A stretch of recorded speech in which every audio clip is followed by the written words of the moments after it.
Selamat bergabung kembali di kanal YouTube saya ini.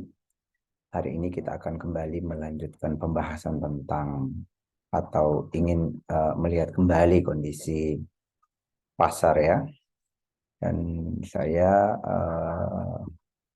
sudah melihat atau melakukan screening ya terhadap pasar, terutama di forex. Saya melihat ada beberapa potensi di sini yang mungkin bisa kita pertimbangkan hari ini untuk diperdagangkan ya. Yang pertama adalah Euro AUD atau Euro Australian Dollar. Ini perbandingan antara mata uang Euro dengan dolar Australia. Ini menarik, nanti saya jelaskan. Kemudian yang kedua yang saya identifikasi menarik untuk diamati ini adalah GBP AUD, kemudian USD CHF juga menarik,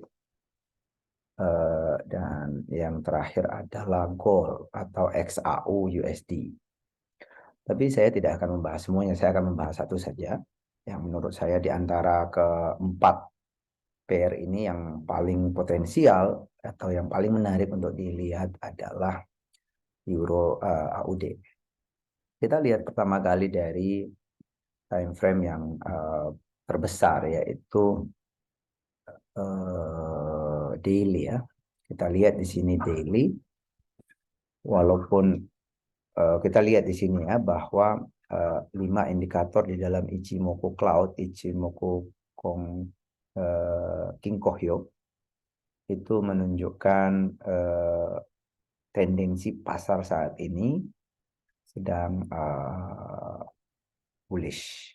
Oh, ini ternyata bukan daily ya. Saya maksud ini daily. Tadi yang apa namanya H4 atau 4 jaman. Nah, dari sisi Ichimoku Kinko-hyo kita saksikan di sini. Yang pertama adalah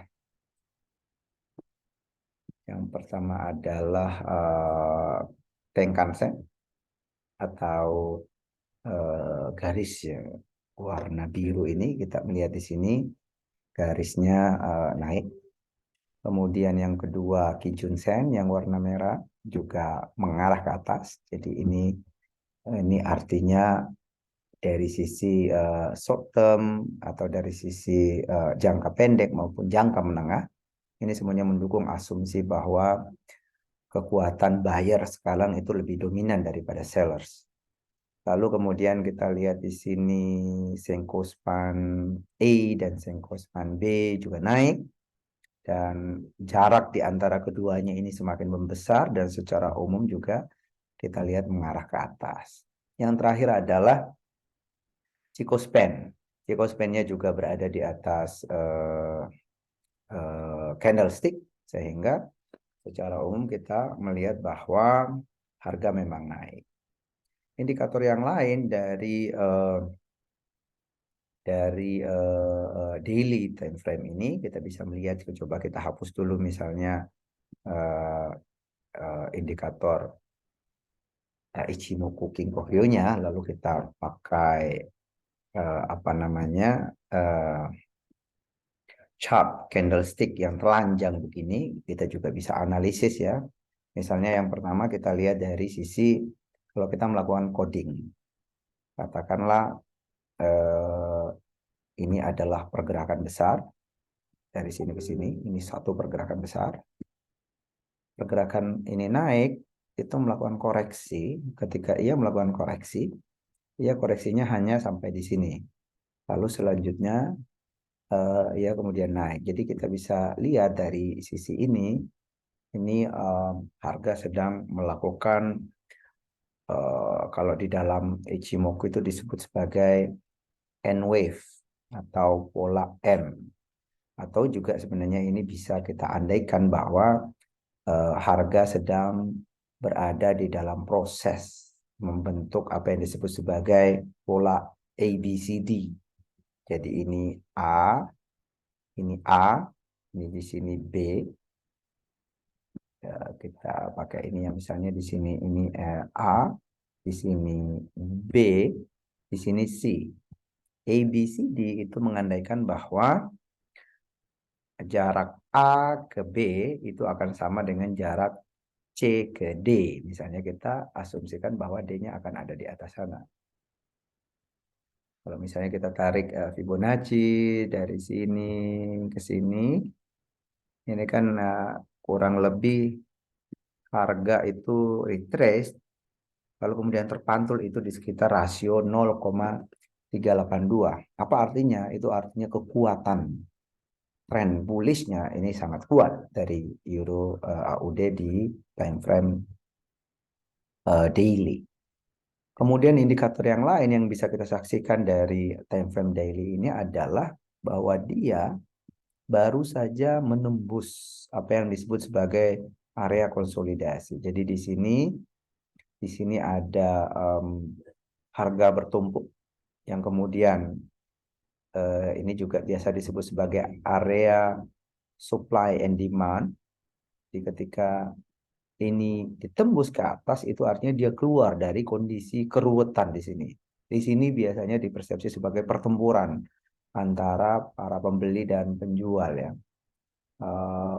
Di sini ada pertarungan antara sellers dan buyers. Lalu kemudian ketika harga ditembus ke atas dengan candle yang cukup solid ini, cukup besar, dan kita tentu harus menunggu apakah candlenya ini tutup di atas atau tidak. Kalau ya tutup di atas dengan kondisi semacam ini kita bisa simpulkan bahwa harga atau pemenang dari pertarungan di sini untuk sementara ini adalah buyers.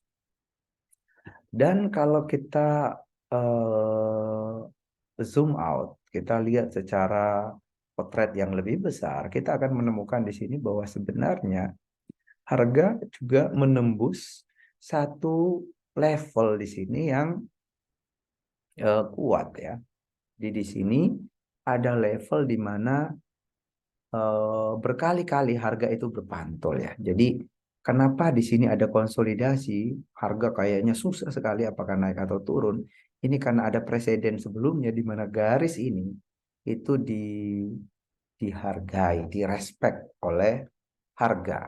Jadi di sini pernah kepantul, di sini pernah kepantul, di sini pernah kepantul. Jadi setidaknya ada berapa kali pantulan ini? Kita bisa melihat 1, 2, 3, 4, 5. Jadi ada 5 kali pantulan sebelum dia masuk ke konsolidasi yang cukup rumit di sini. Lalu kemudian ditembus. Jadi kita bisa mengatakan bahwa penembusan ini menunjukkan bahwa harga baru saja menembus satu resisten atau atap yang cukup kuat dari harga ini. Karena itu, karena atap ini ditembus, maka kita bisa berasumsi bahwa harga akan membentuk atau masuk ke dalam area struktur yang baru. Sebelumnya strukturnya di bawah atau strukturnya setidaknya di sini. Dia bermain di sini, sekarang dia masuk ke struktur yang baru. Karena itu harga akan bermain lagi di atas. Entah akan terus naik atau bisa jadi berhenti. Jadi intinya adalah harga sedang masuk ke struktur yang baru. Sehingga kita bisa menyimpulkan bahwa secara umum harga bullish ya. Jadi baik dari Ichimoku tadi itu kemudian dikonfirmasi dengan analisa yang berdasarkan price action biasa tadi ya. Nah, karena itu dari time frame besar ini kita bisa mengambil kesimpulan bahwa pada pair Euro AUD harga sedang punya tendensi untuk ke atas. Lalu ketika kita sudah menemukan tendensi ini, yang harus kita lakukan sekali lagi seperti biasa adalah kita sekarang mencari momentum. Jadi jangan hanya karena kita menemukan satu tendensi pergerakan ke atas atau ke bawah di time frame besar, kita langsung masuk. Bisa saja langsung masuk, tapi asumsi kita masuk, asumsi kita menentukan stop loss dan TP ya berdasarkan time frame di mana kita masuk ini. Tapi apakah teman-teman, apakah kita mau mengambil risiko yang besar dengan memasang stop loss misalnya di area sini atau di area sini, ini kan panjang sekali. Ini bisa kalau kita ukur ya, kalau katakanlah kita memasang stop loss masuk di time frame daily, lalu kita perlu memasang stop loss, maka kita akan memasang stop loss di sini. Stop lossnya ini